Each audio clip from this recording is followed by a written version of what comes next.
বাইরে একদম ঝিরঝিরে বৃষ্টি, পুরো আকাশ মেঘাচ্ছন্ন, কোনো রৌদ্র নাই, কোনো আলো নাই সেভাবে, মানে মেঘলা আকাশ আর কি, মেঘলা দিন, ঝিরঝিরে বৃষ্টি। খিচুড়ি না হলে কি হয় বলেন? তো সকালে আজকে নো রুটি নো পরোটা, আজকে একদম ভাতের চাল দিয়ে আমি খিচুড়ি রান্না করছি। আমার কাছে ভাতের চাল দিয়ে খিচুড়ি বেশি মজা লাগে। আর সাথে আমি কিছুই করি না, একটা ডিম সিদ্ধ দিয়েছিলাম, যেহেতু আমি একা খাবো সকালবেলা। আর একটু আচারের তেল ছিল। আর এই দিকে খাওয়া দাওয়া শেষ করে টুকটাক কাজ সব শেষ করে চলে আসলাম রান্নাবান্নায়। আর আজকে রান্না করব, অনেক কিছুই রান্না করব, তার মধ্যে একটা আইটেম হচ্ছে শাপলা।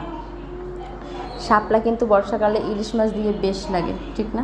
কিন্তু আজকে আমি কিন্তু ইলিশ মাছ না, আজকে আমি হচ্ছে শাপলা, মানে ইলিশ মাছ দিয়ে রান্না করব না, ভাজি করব।